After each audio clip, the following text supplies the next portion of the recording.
1, 2, 3, come on!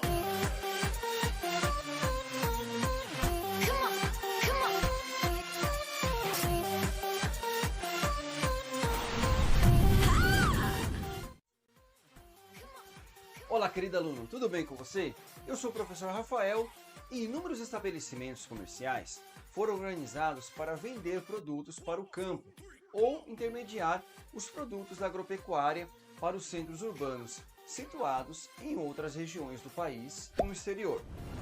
Todos esses fatores ocasionaram o surgimento de cidades e aceleraram o crescimento desses centros urbanos que já existiam na região.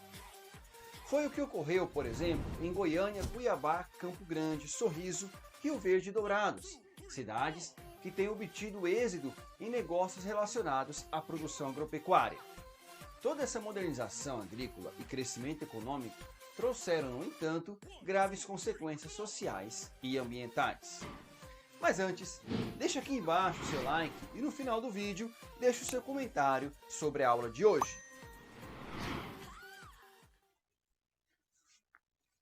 Segundo o Instituto Nacional de Pesquisas Espaciais, o INPE, aproximadamente 50% da vegetação do Cerrado já foi destruída, provocando a morte de diversas espécies de animais e vegetais. O Cerrado foi o bioma que sofreu a maior perda de biodiversidade em menor intervalo no Brasil, e é um dos hotspots mundiais de biodiversidade. Soma-se a esse quadro preocupante o fato de apenas cerca de 10% do Cerrado ser composto por áreas de proteção ambiental, deixando o bioma ainda mais vulnerável à degradação. A degradação do Cerrado e dos demais biomas do Centro-Oeste tem como causas dois fatores principais: a expansão do agronegócio e o crescimento acelerado dos centros urbanos. Nessa região, existem diversas aglomerações urbanas com centenas de milhares de habitantes, como Cuiabá, Campo Grande, Goiânia e Brasília. Embora haja grande adensamento urbano, 41% dos domicílios do Centro-Oeste em 2013, de acordo com o IBGE, não eram atendidos por rede de coleta de esgoto, aumentando a poluição dos rios. Esse serviço, apesar de se caracterizar por números ainda alarmantes, vem evoluindo. O Centro-Oeste é a região que apresentou a maior expansão do serviço, passando de 47% de domicílios atendidos por rede coletora de esgoto e fossa séptica em 2007 para 59% em 2013. A porção da floresta amazônica no norte do Mato Grosso também tem sido alvo de impactos do desmatamento, provocado principalmente pelo avanço do cultivo de soja e pela retirada ilegal de madeira na região. Segundo o Ministério do Meio Ambiente, o desmatamento na Amazônia mato-grossense cresceu aproximadamente 52% no período de agosto de 2012 a julho de 2013, em comparação com o mesmo período do ano anterior. No Pantanal, a situação também é preocupante. Os garimpos de ouro e de minerais preciosos geram grande poluição ambiental, uma vez que contaminam os rios que são drenados para esse ecossistema com mercúrio, elemento intensamente usado nessa atividade.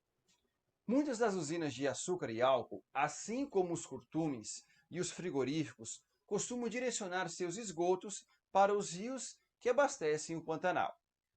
No Mato Grosso do Sul, observa-se também um quadro preocupante de alterações na vegetação na parte alta do entorno da planície pantaneira, onde se localizam as cabeceiras dos rios responsáveis pelos ciclos de cheia e seca do Pantanal, devido à ocupação e ao uso do solo por atividades agropastoris.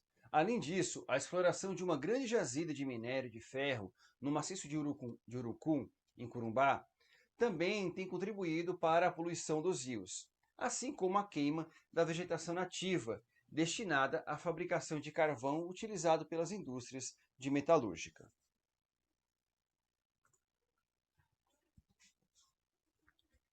As queimadas no Pantanal são bastante comuns no inverno, época em que as temperaturas aumentam e a umidade do ar diminui nessa localidade. Esses fatores climáticos associados às ações humanas podem gerar queimadas de vários graus de intensidade e prejudicar bastante o bioma. A estiagem natural do inverno na região centro-oeste pode vir acompanhada de focos naturais de queimadas, mas em trechos isolados, com a atuação dos ventos e tempo seco. Os focos também podem aparecer perto do período chuvoso, com a ação de raios e outros fenômenos naturais.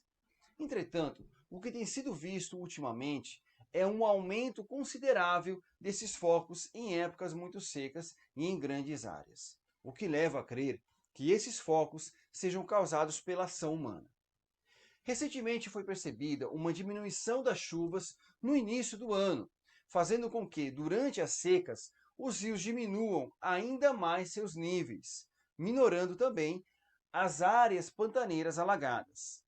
Dessa forma, os solos mais secos surgem, favorecendo a prática agropecuária da região, que usa as queimadas para limpar a vegetação e desenvolver pastos e lavouras. Essa diminuição das chuvas pode estar associado ao desmatamento da Amazônia, que vem crescendo ao longo dos anos. Secas mais severas, aumento da temperatura e menos umidade são os fatores ideais para que pequenas queimadas saiam do controle. A baixa quantidade de chuvas nos últimos períodos contribui para o aumento do número de queimadas, pois a umidade diminui, deixando o tempo seco, além das altas temperaturas com médias acima de 30 graus. Contudo, tais queimadas não ocorrem apenas por causa desses fatores mencionados. Especialistas, como biólogos, climatologistas, acreditam que grande parte dos focos é causada pelas ações humanas ligadas ao agronegócio e ao desmatamento. De acordo com o Instituto Nacional de Pesquisas Espaciais, o INPE, o ano de 2020 até setembro já possui mais focos de queimadas do que todo o ano de 2019. Até setembro de 2020, as queimadas ultrapassavam 15.800 focos, um aumento assustador se levarmos em conta o ano anterior. Ainda, segundo o INPE, o bioma Pantanal já teve 12% de sua área destruída em 2020, com a ação do fogo, o que corresponde a uma área de 18,6 km². O Parque Estadual do Encontro das Águas, localizado em Poconé, a pouco mais de 100 km de Corumbá, teve mais de 80% de sua área destruída com as queimadas de 2020. Esse parque é famoso por concentrar a maior quantidade de onças pintadas do mundo, o que atrai turistas de vários países do globo. Ao compararmos o primeiro semestre de 2020 com o primeiro semestre de 2019, houve um aumento de 206% no número de focos de queimadas, sendo o maior registro desde 98 e 99, quando as mediações começaram. Esses números geraram grande preocupação, principalmente ao se levar em conta os prejuízos sem precedentes para a fauna e a flora desse bioma. As consequências das queimadas em excesso no Pantanal são graves, em especial para a fauna e flora. As queimadas geram efeitos diretos e indiretos, sendo esses últimos percebidos somente a longo prazo. Como consequências diretas e imediatas, podemos citar animais com queimaduras, intoxicação e a morte de vários deles. Alguns animais do Pantanal, como onças, capivaras, tuiuius, araras, jararacas, tatus, sucuris, tamanduás, costumam refugiar no período eminente.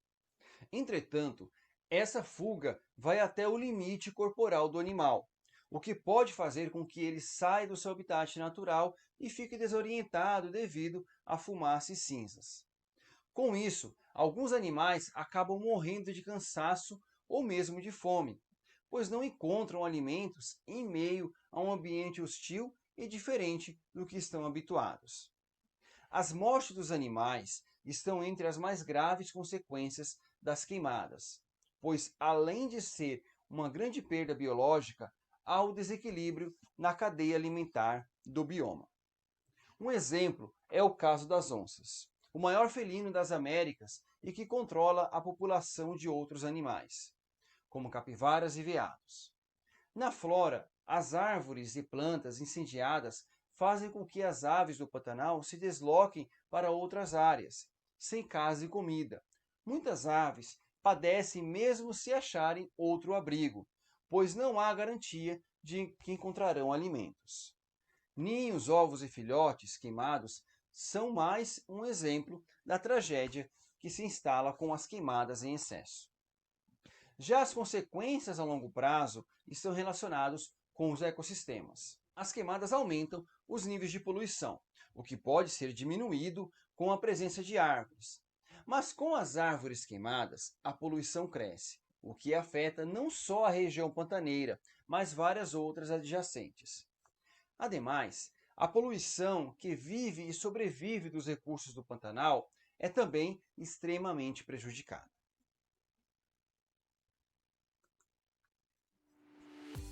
As cidades que abrigam o Pantanal sofrem com a fumaça que encobre a região, o que agrava problemas respiratórios e demais doenças relacionadas com a péssima qualidade do ar.